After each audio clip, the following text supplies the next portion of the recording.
ekornya tuh kayak benten megongseng, terus tiang lihat begini, tiang lihat duduk sampai jongkok tiang lihat. Di mana nih? Di sini. Di Ajang. Warnanya hitam, ya karena gelap kan hitam. Suara lah dia seng. Nah, ada juga kejadian lain, ada sinar langsung dari pohon ketapang itu masuk ke jeroan. Besar sekali, sebesar pohon pinang itu sinarnya. Dan kemudian tiang sore-sore juga sembahyang melihat panak tiang tadi sampai bah dia ketakutan dia. Dia berdari berwujud dan berdari kayak pendeta itu, rambut panjang pas di ujung di pojoknya tuh. Betara Lingsir. Kisah misteri Pura Agung Manik Batu tempat melukat dan menjadi linggih pelawatan Ide Telek Sakti.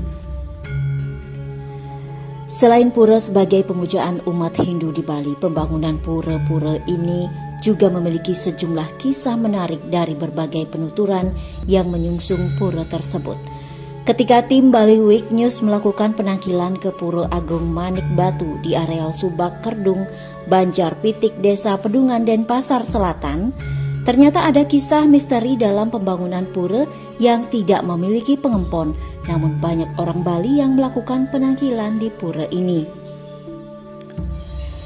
Pura yang ditemukan 17 tahun lalu, tepatnya di tahun 2006 silam ini, awalnya ditemukan oleh seorang penggarap sawah yang juga jero mangku di Pura Agung Manik Batu. Dari penuturan jero mangku lanang I Nyoman Dauh didampingi jero mangku istri Ni Nyoman Rapen, pada hari manis galungan tahun 2006, jero mangku Nyoman Dauh memanen kacang yang sudah berumur sebulan. Saat hendak dicangkul, pisau cangkulnya terbentur batu yang cukup besar. Jero mangku Nyoman Dauh menambahkan, sesuhunan yang melinggih di Pura Agung Manik Batu ini yakni dari awal yang ngadeg, yakni Ide Betara Sri, Ide Betara Ume, Ide Betari Ulundanu, beserta rencang ide seperti Sang Hyang Ganapati, pelawatan Ide Telek Sakti, Ide dalam Sida Karya, Ide Dukuh Sakti, Ide Ratu Gede dalam Nusa, dan Ide Dewi Kuam Im.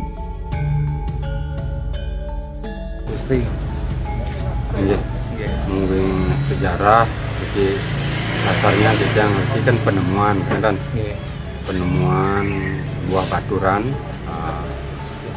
itu baturan segi 4, ada batu bata kuno, yang dia temukan. Nah, awalnya itu dia kan nanam kacang di tengah sawah. Nah, ada itu ini kan badan sungai, jadi dia menjangkul di badan sungai itu. Waktu menjangkul dan membersihkan limbah itu atau plastik semuanya itu tidak menemukan apa-apa. Nah, setelah dia nanam kacang umurnya 1 bulan, sudah istilahnya makut, yang nyangkul di tengah kacang yang di badan sungai ini, tiba-tiba muncul ada benturan batu bata yang muncul, yaitu yang gali itu batu bata itu sudah berbentuk segi 4, itu udah bebaturan itu. Kemiringannya tepat pada Padmasana di bawahnya itu. Nah setelah yang menemukan itu, banyak orang yang lewat di jalan yang produktif itu. Jalan ini kan jalan tidak produktif, istilahnya apa, bet gitu. Nah itu yang panggil orang yang lewat itu, dia tidak mau. Setiap orang lewat yang panggil tidak mau. Akhirnya udah sampai siang, pas hari itu rencananya dia mau rapat penamaian di Kelungkung. Nah sehingga dicarilah sama istri, waktu itu dicari, yang menemukan itu kaget, semuanya kaget karena kok kacang tanahnya begitu. Nah, itu saya nemukan gini, saya bilang nemukan baturan. Nah disuruhlah pulang, saking asiknya. Terus sampai siang itu saya gali sedalam 1 lutut, di pinggirnya tetap itu ada bebaturannya bumbung gitu, tinggi sampai 1 lutut itu. Nah ada itu siang, sampai siang sambil saya pulang, akhirnya ada sekitar jam 2 ada yang lewat mau nyabit potong rumput. Saya panggil, mau dia nengok ke bebaturan itu yang saya temukan.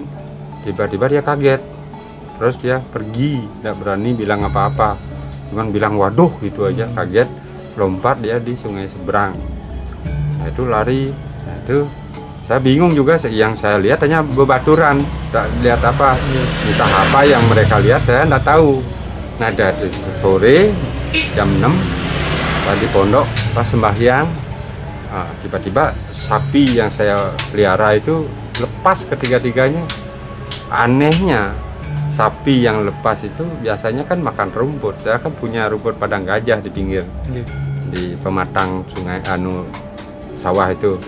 Nah, anehnya sapi lepas itu menyerang pondok, masuk ke dalam pondok maunya. Karena pondoknya bedeg kan, suaranya kan keras, godak-godak. Nah, sekalian begitu sapi lepas, ada yang teman di sawah juga memanggil saya dipanggil Pak Lungkung. Pak Lungkung, dua enak matangi, dangene gitu bahasanya. Ada yang artinya bangun gitu. Nah, jadi di sana ada perdebatan perkataan antara saya mempertahankan sampai saya lepas, dia mempertahankan harus saya ke sini, disuruh sini. Jadi akhirnya saya menurut, datanglah ke sini. Nah, datang. Jadi memohon ampun karena saya dari jauh datang ke sini tidak sengaja. Jadi nyangkul di sini menanam kacang, jadi muncul sebuah baturan. Mohon ampun gitu. Nah, itu tiba-tiba di belakang saya ada yang kesurupan, artinya kerauhan gitu. Nah, itu saya tanya, beliau mengatakan Naguswi, kenapa di sini di badan sungai ini saya ngemit Betari Sri? Itu beliau. Kenapa di sini kan ada bedugul dan ada ulun subak? Enggak, memang di sini purin nire. Gitu. Nah, itu. Nah, lanjut demi lanjut. Setelah itu esokan harinya, karena saya bingung juga orang pendatang, saya melapor ke klien. Utama di sini ada klien dusun, klien Banjar, juga Pekaseh. Saya lapor ke klien, nah tidak dapat tanggapan. Nah, waktu itu tidak dapat tanggapan. Saya yang jelas yang saya temukan, saya melapor yang tidak salah kan itu. Nah, itu melapor ke Pekaseh. Pertamanya tidak berani, nah biarkan aja. Nah, ternyata dari Pekasehnya itu dapat mimpi atau bisikan, nah, tidak bisa dilupakan. Datanglah ke saya, disuruh memperbaiki periangan beliau gitu. Nah, mimpinya itu dah akhirnya awalnya kan saya bikin sangat ragung juga ya. Nah, dari itu belilah Padmasari kecil gitu. Nah, dari sanalah datanglah istilahnya para yang menekuni spiritual, mungkin dapat bisikan, entah lewat mimpi, entah apa, datang ke sini mengejar sinar itu sendiri. Nah, sampai ke Tedunan.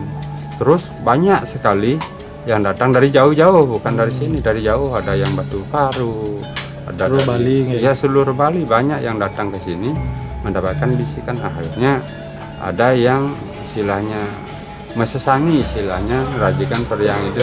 Kalau saya kan tidak tahu apa, hanya ngayah. Sesanginya mereka pun saya tidak tahu, tiba-tiba datang karena saya ada sanggup secara nis, saya siap begini. Nah, akhirnya metangilah seperti sekarang ini. Ya, itu sejarahnya. Nah, dan kelanjutannya sampai sekarang ini semuanya yang ada periangan itu, baik apa Pertimo, itu semuanya sangkaning ada kehendak beliau, tidak ada rekayasa sama sekali. Semuanya dari beliau. Ada dasar ketedunan, ada dasar pawisik, atau lewat rasa yang dianugerahkan oleh beliau sama pemedek, termasuk saya sebagai pengayah di sini. Di sini kalau dikatakan pengempon yang khusus itu tidak ada. Semua atas dasar keyakinan pemedek semuanya. Artinya ikut serta untuk ngempon gitu loh. Pemedek sarang sami, ya siapapun itu atas dasar rasa yang tidak ada memaksa. Istilahnya masalah uko karo uko cara sami sangkanen tulus ikhlas pemedak sami nggih sangkanen suecan ide betara itu tiang cuman ngayah aja diki enten yen aturan di tiang ini sesunan nah, itu uling awal sekali wantah saneng ada geniriki wantah ide betari seri enten nggih termasuk ide betari umum sakti-saktinya beliau juga sarang sami Riki hidup dari Ulun Danu, dari Ganggo, termasuk semuanya lah, dengan Saraswati, Dayang Ganapati, dan rencang ide seperti pelawatan-pelawatan, dan ide Delek Sakti melingkir Riki, ide dalam sede karyo melingkir Riki, ide Duko Sakti dalar senang melingkir Riki, ide Ratu Gede dalam Nuso, dalar ide Dewi Kuan Im. Memang sangkaneng ide yang mekayunan. Maknanya naga niki kan beliau juga memberikan ada kesuburan juga termasuk beliau juga menjaga alam ini. Nah mungkin menjaga untuk keamanannya secara niskalo. Memang kalau di sawah agung niki kebanyakan memang ide rencang iring ide naga. Memang dari awal ide metangi makayunan memang ide naga suwi sana nyago alam niki ngemit hidup dari seri kan mawinan simbolnya tadi naga niki aki sangkaning ide juga satu tiang icena pawisik lewat mimpi ya mimpi tiang katakan tapi tiang abaikan awalnya setelah itu udah berapa kali 3 kali niki ide icen pawisik kemargi lewat ketedunan juga. Nah pas waktu ketedunan itu beliau menyatakan dengan sesuai dengan mimpi saya. Nah saya pun menawar waktu ide tedonan nyelang damu ide gitu. Menawar karena kenapa berisi agung gitu. Nggak boleh puro manik batu saja. Tidak boleh harus mendaging puro agung manik batu. Memang itu purin ide. Memang itu nama periangan ide. Itu dari nisnya termasuk lewat ketedunan termasuk lewat icena rasering titiang gitu. Akhir sampun icena pemargi mawinan purun titiang munggahan sekali pesengan pariang itu sekali puniko gitu. Yen sekalane titiang salit mana pariang itu alit tapi namanya besar sekali gitu. Nah itu nesunio saden wenan pemargi ini gitu. Yang ten purun gitu. Pertamanya nabi, kemudian nabi sarananya mungkin. Ya pertama manut maka di pawising ya. Karena itu dalam mapejo mata taman, itu mapejo taman itu Riki hanya lewat pengungkapan atas anugerah ya. Pertama memang muncul itu Riki medue sekali kubangan medue sumur lah duran itu mumbul pesengan itu sudah malu. Memang ide sana medue nggih pernah memang mumbul itu ide medue itu pingit itu sudah malu. Dalar wenten maka di ring di bawah taruh ketapang dalar wenten mumbul itu nggih. Nah pinako cihno wenten ketedunan bahwa sekali yang katakan ini kawah air yang kotor kalau memang tulus manahen itu jangan dilihat dari sisi kotornya. Kita berpikir hanya memohon tamu kan begitu. Banyak juga yang ketedunan Yeriko masalah proses pengelukatannya ada yang kepanasan, ada yang menjerit-jerit, ada segala macam lah itu proses pengelukatan yang dianugerahkan oleh beliau terutama yang paling bawah di sungai itu.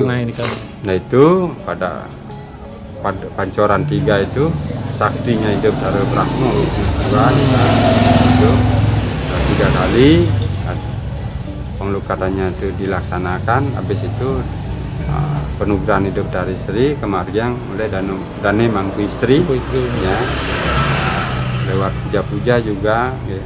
Itu mohon sama beliau habis penglukatan itu harus sering geni itu hidup melini hidup dari manik geni ide mapice pengleburan dalam asal dasar malu sani wentan ring buan alit wentan. Nah si wusan pun itu tahu rades ring lembu dua dumun medue lembu putih hidup nambahin makin karena lembar lembu pun itu itu micen puisi ngadegang lingayoni lembu di puniko kependam ring sor ne puniko kenten. Nah sangkaning itu ya sampun makayunan niku kenten. Awalnya memang Dicang nak dasar mimpi karena Dicang dulu sering sudah artinya apa yang dianugerahkan lewat mimpi atau memang nyata datang Tiang tidak mau. Nah akhirnya karena Tiang jatuh sakit lah dulu, sakit akhirnya di rumah sakit Tiang mimpi, beliau berpesan jangan ditolak lagi benda-benda yang dianugerahkan sama beliau. Nah salah satunya itu gento buana wasanya, wastane gento buana atau dengan keramik dari Cina. Nah itu pun Tiang dikasih anugerah Dama Dewi. Nah diantar Tiang ke negeri Cina, ceritanya diantar diajarkan di sana. Setelah diajarkan kumpu ceritanya sana, terus saya dikasih benda itu, benda keramik itu. Nah itu fungsi dan maknanya itu adalah ngidar buana ya, ngidar buana itu semua kayangan jagat ide betara sangyang udi kayangan jagat sami teden api warung nugraha itu makanya muternya terus muter nih. Nah nanti ide turun lewat air sucinya beliau. Nah itulah yang dianugerahkan kepada damuhnya semua. Sarananya yang niki umpamanya melukat, kalau memang melukat mantan itu nganggen lungkaknya gading dengan sarana pejati kekalih ring ajeng rauh ring denah pelukatan pejati biasanya itu canang sari iya mendaging matamu niku mendaging lungkak nyo gadang itu nyo gadang niku tunasan ring ajeng. Kalau secara lihat secara langsung yang Dicang kan lewat rasa, tapi yang lain-lain nih pemedak atau utawi siapapun mungkin dia merasa tidak percaya, mungkin bisa aja rencang itu memperlihatkan wujudnya ya medal sampai dia ketakutan. Ada yang lapor ke Tiang lapor tapi yang Tiang kan pernah juga mangku istri juga pernah melihat secara langsung sandi kala seperti ini. Ini naga dua dulu yang kecil sekali, suaranya kerincing itu ternyata sampai sore di setengah sawah kan menggarap sawah, akhirnya satu minggu rambutnya itu merasa tertarik dan asyira jero mangku istri ya mangku istri. Nah, mungkin ada salah atau dikasih peringatan tak apa, akhirnya memohon sudahlah saya sudah siap, mohon ampun karena saya juga butuh makan kan, saya bekerja sampai sore. Nah, akhirnya tolong lepas. Nah dilepas lah ya, baru tenang rasanya gitu. Itu secara sekali melihat secara kasat mata gitu. Emang mangkunya yang kecil sekali bentuknya, kalau ular kan tidak ada kakinya kan. Ini kecil segini lah ukurannya, kepalanya nangak, ekornya tuh kayak benten gongseng. Terus Tiang lihat begini, Tiang lihat sampai jongkok, Tiang lihat. Di mana nih? Di sini kan diajang. Warnanya hitam, ya karena gelap kan hitam. Suara lah dia seng. Nah ada juga kejadian lain, ada sinar langsung dari pohon ketapang itu masuk ke jeroan. Besar sekali, sebesar pohon pinang itu sinarnya. Dan kemudian Tiang sore-sore juga sembahyang melihat anak Tiang Kedidi sampai bah dia ketakutan dia. Dia berdari perwujudan dari kayak pendeta itu janggut panjang pas di ujung di pojok itu. Betara lingsir. Lihat secara kasat mata sampai mungkin waktu nikah kentan sarang ide tapi mungkin petunjuk mungkin tapi bawa ide. Nah cuman karena dia juga nyengain itu lihat ada kakek-kakek berjenggot pingsan, terus yang lunas itu nggak sampunan dulu yang lunas keselamatan kerahayuan yang lain juga banyak kejadian orang yang lain sekali napi mungkin ular besar sebesar pohon pinang niki ngambatin uling margi niki masuk ke niki sehingga dia tidak berani lewat. Riki ring